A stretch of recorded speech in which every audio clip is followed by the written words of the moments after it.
Aram.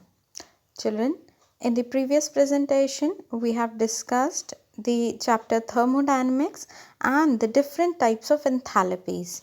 Now today, I am starting with the Hess's law of constant heat summation. Children, according to this law, if suppose we have got a chemical reaction in which reactant A converts to product B, then the total enthalpy change delta H for this reaction, if we are not knowing, then we can calculate the same, for the same reaction we can calculate the total enthalpy change by adding the sum of the enthalpy change for the process which indirectly takes the reactant to the same product. Like for example, reactant A converts to reactant B in one step. But if suppose we take the reaction through different steps, first of all A is converted to C, then C is converted to D, and then D is converted to B. So according to Hess's law of constant heat summation, if a reaction takes place in several steps, then its standard reaction enthalpy, the standard reaction enthalpy is the sum of the standard enthalpies of the intermediate reactants reactions in which the overall reaction may be divided at the same temperature. Like for example, suppose we have got the reaction in which graphite reacts with oxygen and result in the formation of carbon monoxide, and we don't know the reaction enthalpy for this reaction. Now we take another reaction in which graphite reacts with oxygen, result in the formation of carbon dioxide. The enthalpy change for the process is exothermic. It is 393.5 kilojoules per mole. Another reaction I am taking is carbon monoxide reacts with oxygen and result in the formation of CO2. Now let's take the same reaction, same reaction in the reverse direction, in which CO2 breaks down to give CO plus half O2. Now the sign of delta H will also change. It will become positive. Now if we add equation number 1 and 3rd, this is equation number 1, this is equation number 3rd. Now we add this equation with this equation, we get the final actual equation for which the enthalpy change we were not knowing. Now as we have added first and third equation, so we have to add the enthalpies of first and third equation and we'll get the enthalpy of this reaction. So you can calculate the enthalpy change for a reaction taking place if you know the different steps in which the reaction has taken place. You can simply write it as delta H for a reaction is equal to delta H for first reaction plus second reaction plus third reaction if the reaction is taking place in many steps. Now children,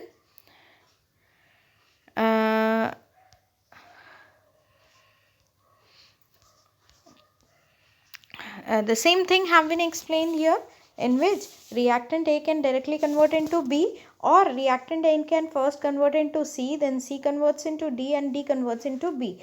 Now for this reaction, the total delta H for the reaction, this delta H for the reaction will be the sum of H1, H2 and H3. So this is your Hess's law of constant heat summation. Now next is the enthalpies of different types of reaction. Now if suppose the reaction is a combustion reaction in which burning is taking place in presence of oxygen, then for such a reaction the total enthalpy change is called the enthalpy of combustion.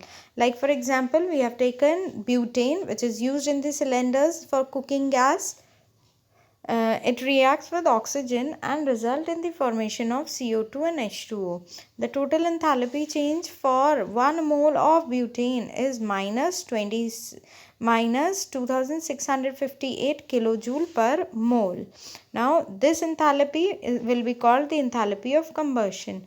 Similarly, for glucose, the enthalpy of combustion is negative. Negative means it is an exothermic reaction. Energy is coming out. It is 2802 kilojoule per mole. When 1 mole of glucose is burnt in oxygen, it will produce this much amount of energy. Next is enthalpy of atomization, in which the molecule breaks down and result in the formation of the atom. Like for example, here methane is breaking down and resulting in the formation of carbon and 4 hydrogen atoms. For this, the enthalpy change is given to be 1665 kilojoule per mole.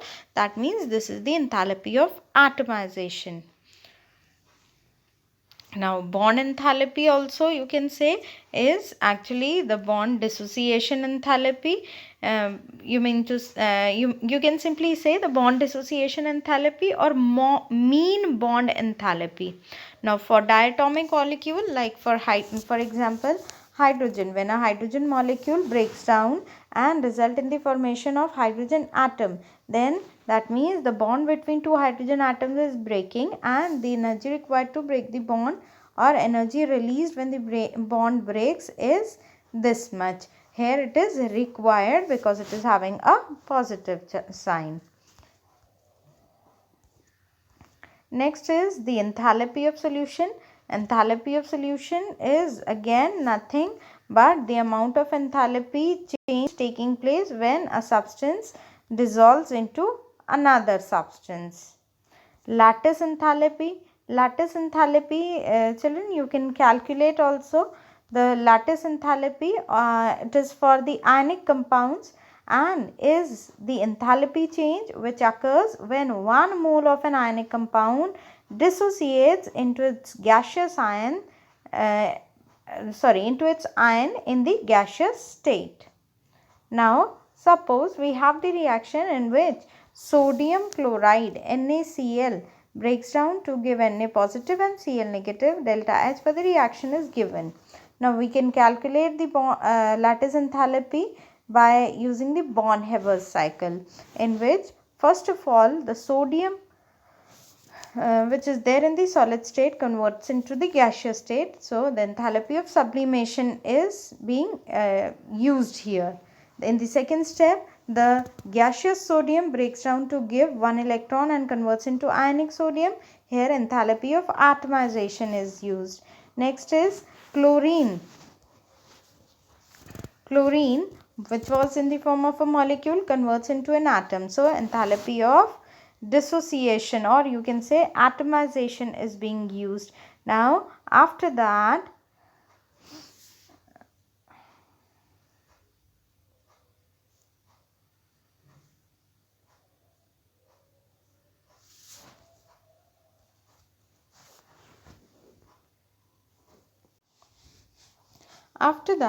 this chlorine atom will gain an electron, and electron gain enthalpy will be used here. So, finally after that the lattice enthalpy will be used, and the sum of all these enthalpies will give you the value of delta H for the reaction, for the breakdown of this compound.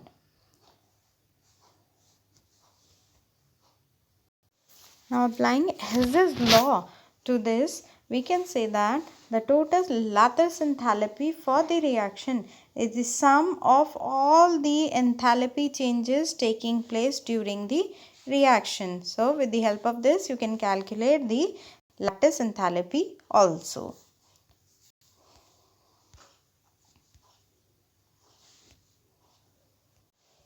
Now, children, now we'll proceed towards the second law of thermodynamics. Now, for proceeding towards the second law of thermodynamics, before that we should learn about the criteria for spontaneity. What is the meaning of the word spontaneity? See children, spontaneity means you can say that a reaction will be called a spontaneous reaction when the reaction takes place by its own without doing any change in the environmental condition. Now, in the first law of thermodynamics, it was told to you that the relationship between heat absorbed and work performed on or by the system was explained to you. Now, it does not put any restriction on the direction of heat flow. However, the flow is unidirectional from higher temperature to the lower temperature always. The energy always flows from higher temperature to the lower temperature. In fact, when we see any natural change also taking place around it, whether it is physical or chemical, it is spontaneous in a particular direction only. Like for example, if we leave a stone from the rooftop of a house, it will always come down. Now if we have got a cylinder filled with gas, the gas will always, if we open the knob of the cylinder, the gas always comes out of the cylinder. A hot cup of tea kept on the table always becomes cold. Now that means there is a particular direction for the reactions to take place, and that direction in which the reaction takes place by its own is the actual direction, or you can say the reaction takes place spontaneously in a particular direction.